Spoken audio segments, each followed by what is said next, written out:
Bom, capítulo 17, Elizabeth Gilbert, Comer, Rezar, Amar.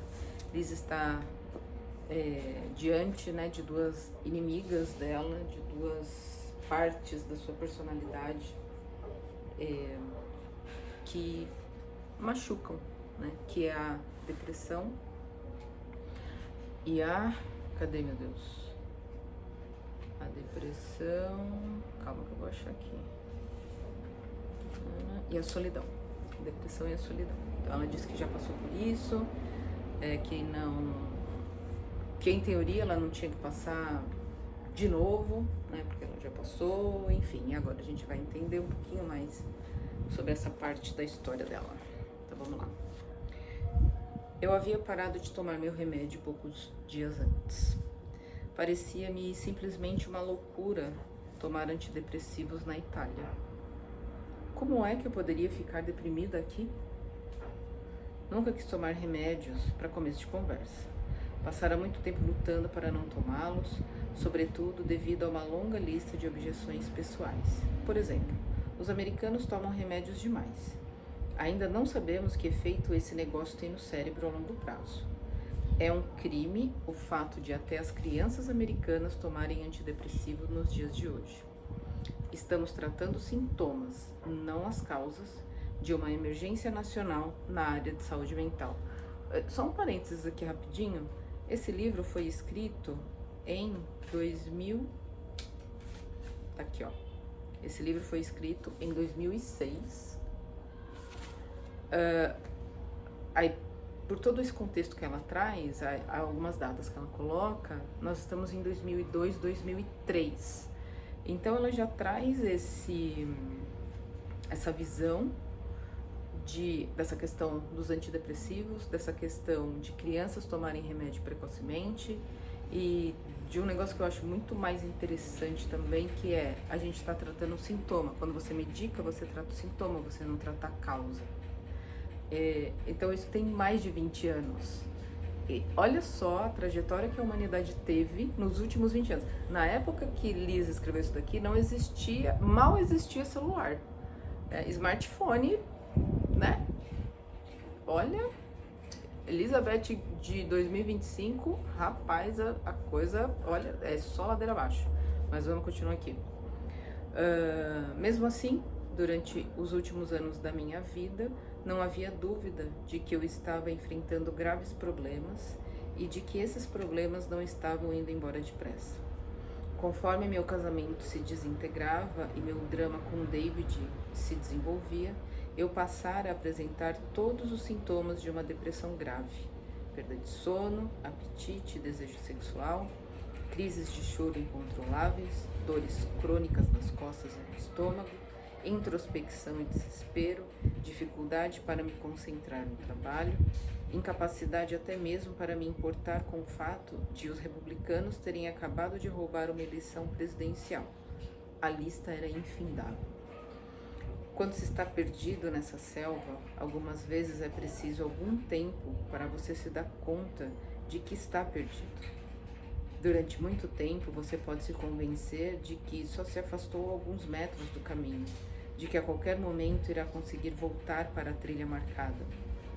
Então a noite cai e torna a cair e você continua sem a menor ideia de onde está, e é hora de reconhecer que se afastou tanto do caminho que sequer sabe mais em que direção o sol nasce. Encarei minha depressão como se fosse o maior desafio da minha vida, e é claro que era mesmo. Passei a estudar minha própria experiência depressiva, tentando desvendar suas causas. O que estava na raiz de todo aquele desespero? Seria psicológico? Culpa de mamãe e papai? Seria apenas temporário, um período difícil da minha vida? Quando o divórcio terminar, será que a depressão vai terminar também? Seria genético? A melancolia, chamada de muitos nomes, aflige minha família há gerações, junto com seu triste noivo, o alcoolismo. Seria cultural? Será que isso é apenas a ressaca de uma americana pós-feminista que trabalha tentando encontrar o equilíbrio em um mundo urbano cada vez mais estressante e alienante? Seria astrológico? Será que estou tão triste porque sou uma canceriana sensível cujas principais características são todas regidas pelo instável Gêmeos? Seria artístico? As pessoas criativas não sofrem sempre de depressão por serem ultrassensíveis e especiais? Seria revolucionário? Ou seria evolucionário? Será que carrego comigo o pânico residual que vem de milênios de tentativas da minha espécie de sobreviver em um mundo brutal? Seria kármico? Será que esses espasmos de tristeza são apenas as consequências de um mau comportamento em vidas passadas, os últimos obstáculos antes da libertação? Seria hormonal? Nutricional? Filosófico? Sazonal? Ambiental? Será que eu estava experimentando uma ânsia universal por Deus? Será que estava com um desequilíbrio químico? Ou será que eu simplesmente precisava transar? Que quantidade incrível de fatores constitui um único ser humano? Em quantas camadas nós funcionamos e que quantidade de influências recebemos de nossas mentes, corpos, histórias, famílias, cidades, almas e almoços? Passei a ter a sensação de que minha depressão se devia provavelmente a uma combinação instável de todos esses fatores e provavelmente também incluía algumas coisas que eu não sabia nem identificar e nem explicar. Então, passei a lutar em todas as frentes. Comprei todos aqueles livros de autoajuda com títulos ridículos, sempre tomando cuidado de embrulhar o livro na última edição de alguma revista masculina, para que desconhecidos não soubessem o que eu estava de fato lendo. Comecei buscando ajuda especializada com uma terapeuta cuja gentileza estava à altura de sua competência profissional. Rezei com uma freira noviça. Parei de comer carne, pelo menos por algum tempo, depois que alguém me disse que eu estava comendo o medo do animal na hora de sua morte. Algum massagista esotérico meio doidão me disse que eu deveria usar calcinhas cor de laranja para reequilibrar meus chakras sexuais e, putz, eu realmente fiz isso. Bebi quantidades suficientes daquele maldito chá de erva de São João para alegrar um gulag russo inteiro sem nenhum efeito perceptível. Fiz exercícios, expus-me ao poder da revigoração da arte e protegi-me cuidadosamente de filmes, livros e canções tristes. Se alguém mencionasse as palavras Leonard e Cohen na mesma frase, eu precisava sair da sala. Tentei muito lutar contra os soluços constantes. Lembro-me de me pegar... De novo? Tentei muito lutar contra os soluços constantes. Lembro-me de me perguntar certa noite, enquanto estava encolhida no mesmo canto do meu velho sofá, novamente aos prantos por causa da mesma repetição de pensamentos tristes. Será que você consegue mudar alguma coisa nesse quadro, Liz? E tudo que eu conseguia pensar em fazer era me levantar ainda aos soluços e tentar me equilibrar em um pé só no meio da minha sala.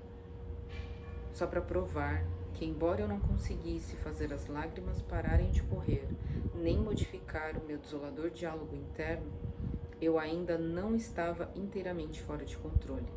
Pelo menos podia chorar histericamente enquanto me equilibrava em um pé só. Ora, já era um começo. Eu atravessava a rua para caminhar onde havia sol. Apoiava-me em minha rede pessoal, aproximando-se da minha família e alimentando minhas amizades mais energizantes. E quando aquelas revistas femininas intrometidas não paravam de me dizer que minha baixa autoestima não estava ajudando em nada a curar a depressão, fiz um bonito corte de cabelos, comprei alguns produtos caros de maquiagem e um belo vestido. Quando um amigo elogiou meu novo visual, tudo o que consegui dizer de cara fechada foi: Operação Autoestima, porra de um dia 1. A última coisa que tentei, depois de 2 anos de luta contra essa tristeza, foi tomar remédios.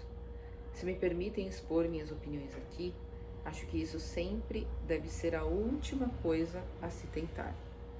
Para mim, a decisão de tomar o caminho da vitamina P Aconteceu depois da noite em que eu havia passado horas sentada no chão do meu quarto, tentando seriamente convencer a mim mesma a não cortar o meu próprio braço com uma faca de cozinha. Nessa noite, ganhei a discussão com a faca, mas foi por pouco. Naquela época, andava tendo algumas outras boas ideias sobre como pular do alto de um prédio ou explodir minha cabeça com um tiro poderia pôr fim ao sofrimento. Mas alguma coisa no fato de parar de novo. Mas alguma coisa no fato de passar a noite com uma faca na mão me fez ver a situação com outros olhos. Na manhã seguinte, liguei para minha amiga Susan bem cedinho e implorei-lhe que me ajudasse. Acho que nenhuma mulher na história da minha família fez isso antes. Sentar-se no meio da estrada daquele jeito e dizer na metade da vida: não consigo dar mais nenhum passo, alguém precisa me ajudar. Parar de andar não teria adiantado nada para aquelas mulheres. Ninguém as teria ajudado, nem poderia.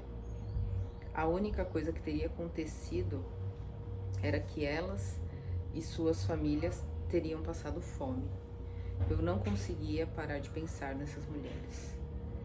E nunca vou esquecer da expressão de Susan ao entrar correndo no meu apartamento cerca de 1 hora depois do meu telefonema pedindo socorro e me ver encolhida no sofá. A imagem da minha dor refletida no visível medo que ela sentiu pela minha vida ainda é para mim uma das lembranças mais assustadoras de todos aqueles anos assustadores. Fiquei encolhida em posição fetal, enquanto Susan dava alguns telefonemas e encontrava um psiquiatra que pudesse me atender naquele mesmo dia para conversar sobre a possibilidade de me receitar antidepressivos. Escutei metade daquele diálogo telefônico de Susan com o médico e ouvia dizer: acho que minha amiga vai se machucar seriamente. Eu também estava com medo.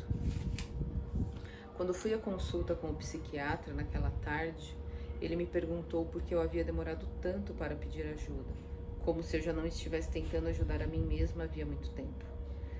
Eu lhe falei sobre minhas objeções e minhas reservas em relação aos antidepressivos. Pus em cima da mesa dele exemplares dos livros que eu já havia publicado e disse: eu sou escritora. Por favor, não faça nada que vá prejudicar o meu cérebro. Ele disse: se você estivesse com uma doença renal, não hesitaria em tomar remédios para curá-la. Por que está hesitando nesse caso? Mas isso só mostrava o quanto ele era ignorante em relação à minha família, entendem?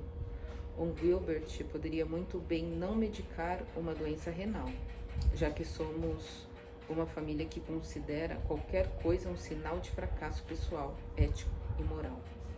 Ele me receitou vários remédios diferentes: Xanax, Zoloft, Wellbutrin, Busperin, até encontrar a combinação que não me deixasse enjoada nem transformasse minha libido em uma vaga lembrança.